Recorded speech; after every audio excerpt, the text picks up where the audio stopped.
I the jerk for blowing up at my friend after they outed me to my mom? Recently, I have been feeling really conflicted about something that happened, so I decided to come here to see what others thought. I, a 16-year-old female, recently had a heart-to-heart with my mom about my struggles with mental health. It included some sensitive topics, but it overall went really well. She was really supportive and promised to get me the help that I needed. A major reason it went well was that I had already talked with the school counselor about what to do and what to expect, so I had some idea of what would happen after. What I did not expect, however, was my mom to say the following: "One more question. I just want to ask this while we're being honest. I've heard from a friend, a 16-year-old female, that you think you're gay. Is this true?" My heart shattered. I was not ready in the slightest to tell her about that. Only very few people know, because I would rather my sexuality not define me as a person. I simply said that I did not know, and I am not that focused on getting a girlfriend or anything at the moment. But after that talk, I just felt betrayed. I trusted her not to tell anyone about it, but she did anyway. The next day, she texted me about something irrelevant. I told her what had happened and how my mom had asked about my sexuality. She said nothing but oh. I then told her that I knew it was her and that she really messed up. I said how it was not fair that I did not get to tell my mom when I wanted and when I felt ready. I said that I was angry with her and that I do not think I can bring myself to forgive her for taking away what should have been my chance to come out when ready. She told me I was being dramatic and that not many people get the luxury of coming out on their own terms anyway. She also said that I should be lucky my mom was supportive. Thankfully, my mom was very understanding throughout the whole ordeal, but I do not think I can forgive my friend. Maybe she is right, and I am just being dramatic, and it is really not that deep. I do not know, I just feel lost. You acted correctly, but your friend definitely is not. Outing people can endanger them, and this could have easily blown up in your face thanks to her big mouth. Your friend denied you the opportunity to talk with your mom when you felt the most safe and loved. It's wonderful that your mom was supportive, but your friend is certainly someone I wouldn't trust anymore. Am I the jerk for refusing to meet my parents' partner? So this all started a couple of weeks ago. My dad had reconnected with this girl from school, and they had started to casually date long distance. She will come to our state and visit our house for about a week, and then she leaves. The second my dad mentioned her, I was immediately disinterested in meeting her. This would be my dad's fourth significant other that I had to live with. The reason I refused to meet her is because I believe that the relationship will not last. All of his relationships have ended abruptly. This also goes for my mother's side of the family. Collectively, both of my parents have had so many partners, and they break up within such a short time frame that I have stopped investing time, effort, and energy into any of these relationships and have decided to completely ignore them. When she does come over, I stay in my room and do not come out unless she is out of the house completely. When my dad confronted me about this, I told him that I did not like his girlfriend, and he immediately lost his composure, saying that I had no right to treat her like that and that I was being unreasonable. Many other times he has tried to get me to meet her, but I decline every time. One day, he decided to offer me to come with him and his girlfriend to the Wisconsin Dells, which is a water park and resort. I initially declined, but he told me I could bring a friend and we could do our own thing. I accepted. However, a day before the trip, he asked me to babysit her children while we were at the park, which led me to cancel on him the day we were going to leave. When I told him I was not going to go if I had to watch her children, he flipped out, turned the car around and started going on a rant about how I did not love him and that I was doing this to hurt his feelings, which he followed up by saying that I hated him. When we got home, I immediately went to my bedroom to unwind, but he followed me to my room and accused me of trying to sabotage his relationship, which I felt was a baseless accusation as I do not even interact with the woman. Am I the asshole in this situation?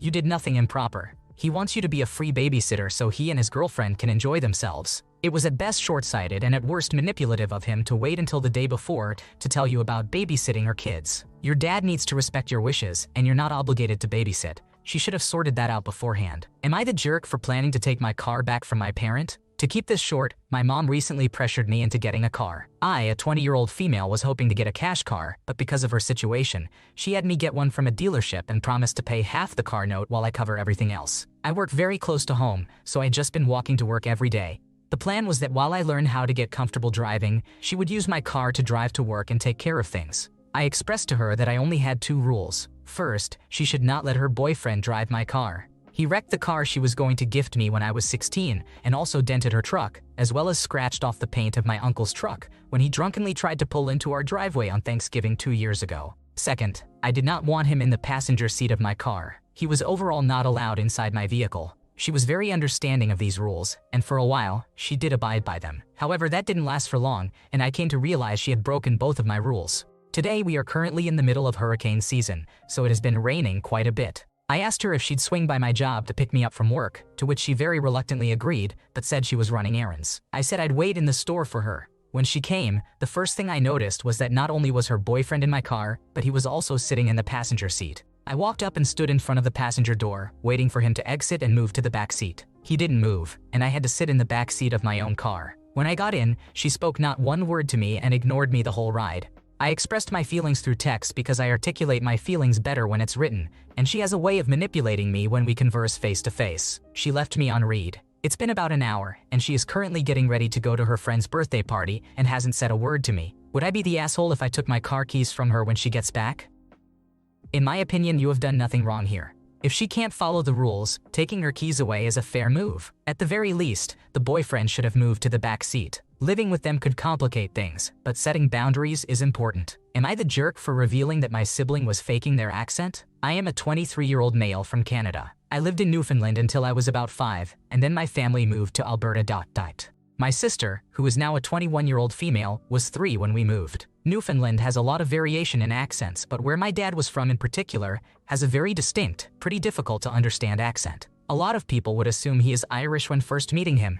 Alberta, in comparison, is pretty much identical to a general American accent, except for a few tells if you know what to look for. My sister and I both sound like any other Albertan, although we can both imitate our dad's accent really well. Through our mother, my sister and I both have Australian citizenship. My sister moved there to be with her long-distance boyfriend 2 years ago, while I have stayed in Canada. Last month, I decided to fly over and visit family. I wanted to see her in the process. She seemed hesitant and tried to discourage me at first, but eventually agreed. When I went up to her apartment to visit her, she greeted me in a Newfoundland accent. I laughed and asked her why she was putting on that voice, thinking she was just joking. Her boyfriend was standing behind her and looked confused. She got upset and told me to go away, still in the accent.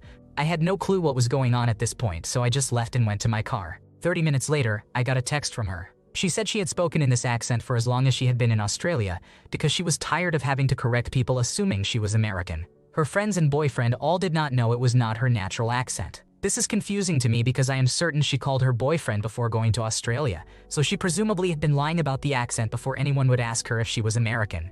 She said her boyfriend was upset about her lying and thought I should have just gone along with it. I asked how I was supposed to know what she wanted from me, and if he would be confused as to why we have 2 different accents anyway. She just blocked me. We have not talked since. I am so confused, and I have been feeling awful about potentially breaking up her relationship, but I do not know how else I should have responded to her randomly talking to me in that accent. Am I the antagonist?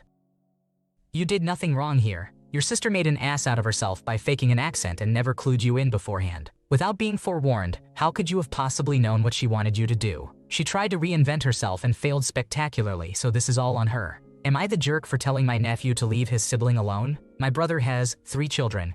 Jay, who is a 15-year-old male, with his ex. Leo, who is a 12-year-old male, and Esme, who is a 9-year-old female with his wife. Jay's mother left my brother and Jay when he was only 1 year old. She was in and out of his life for a few years after that until he was maybe 7 years old. Then she stopped all contact with Jay. My brother and his wife met not long after Jay's mother left, so she has been around since Jay was maybe 19 or 20 months old. Jay has never called her mom, and their relationship is awkward, to best describe it. Leo has taken it upon himself to fix it for them. By that, I mean he tries to correct Jay whenever he calls his stepmother by her name, and when he says she is his stepmother or that she is married to his father to others. Leo has scolded Jay for calling his mother his mom while not calling his stepmother mom. Leo has corrected Jay in front of others. He tells him he is a bad kid and that their parents are going to send him away. My brother and his wife let Leo get away with this. He has said it in front of other family members before. When anyone speaks up to defend Jay or tells Leo to be nice to Jay, my brother will say to leave it alone and it is just their thing. I have talked to him before and I told him I do not think it is helping anyone letting that dynamic grow between them.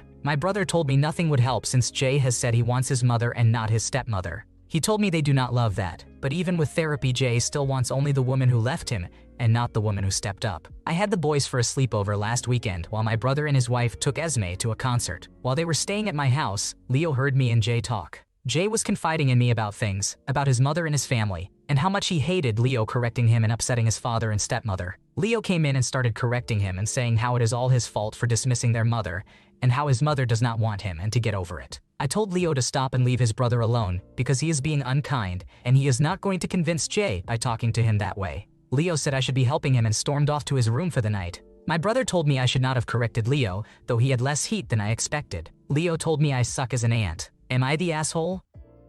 You are not the cause of this issue at all, OP. Leo is being unkind, and his dad and stepmom aren't helping him learn any better. It's understandable that Jay wouldn't want to call his stepmom mom when she and his dad allow such treatment. Honestly, Jay's home life seems toxic, and it's likely he'll bounce when he turns 18. Am I the jerk for not supporting my parents' decision to date my partner's parent? My 20-year-old female boyfriend's 21-year-old male dad recently came out to visit, which resulted in my mom and him developing feelings for each other. I know I have no say in what they do because they are adults, but I definitely feel uncomfortable with their choice. I have been with my boyfriend for 5 years now. When we first got together at 15 years old, he was living with his dad. His dad was pretty abusive and an alcoholic, which gave my boyfriend a lot of permanent trauma and caused him to move in with his mom 2 years into our relationship. The only reason we allowed his dad to visit was because he claimed he was going to therapy and changing. To me and my boyfriend, it seems like a lot hasn't changed because when he gets angry or drinks, he will act the same way he used to towards my boyfriend. My mom has been with multiple guys throughout my life. All of them have had the same personality and problems as my boyfriend's dad, so it's kind of an obvious pattern in my eyes. The only difference now is that I have my own place and am able to choose whether or not I stick around to deal with this kind of stuff if it bothers me. Initially, finding out that they had feelings for each other caused an insane argument between me, my mom, and my boyfriend's dad. I take most of the responsibility since I freaked out over the discussion due to the situation, which definitely caused more drama than there needed to be. I have since communicated with both in a calmer manner, saying that I don't feel comfortable with their decision based on what I said earlier. They said regardless of how anyone feels, they aren't willing to change their minds, which I didn't want to agree with at first, but do now because it really is their choice. So I'm choosing to remove myself from everything going on and not support it because it's a really weird move for my mom, based on the given circumstances. My boyfriend doesn't have a strong opinion since he is not close with his dad anymore or my mom, but he's choosing to side with me because he does think it's a bit weird regardless. I've also heard his dad talking bad about me multiple times for being upset over this, which only makes me feel weirder that my mom is okay with dating him. My mom has also known about the abuse towards my boyfriend ever since it was going on, which makes me uncomfortable. I feel like it's fair for me to feel this way, but they keep insisting that I'm being rude and dramatic, and that I don't want my mom to be happy. So, am I the asshole for not supporting my mom in her decision and feeling uncomfortable with it? You are not the cause of this issue. Turning down an invitation to a mess isn't a bad thing. Your mom is hooking up with a man who abused someone she has known for years. Yuck. Your mother is an adult and can date who she wants, but that doesn't mean you have to support or enable it. She knows the situation, so she must know that if this continues, you won't be making yourself as available for your own sake and your boyfriend's. Thanks for watching. When you subscribe, make sure to hit the bell to turn on notifications so you never miss a video. To finish listening to all the stories, check out the playlist in the description.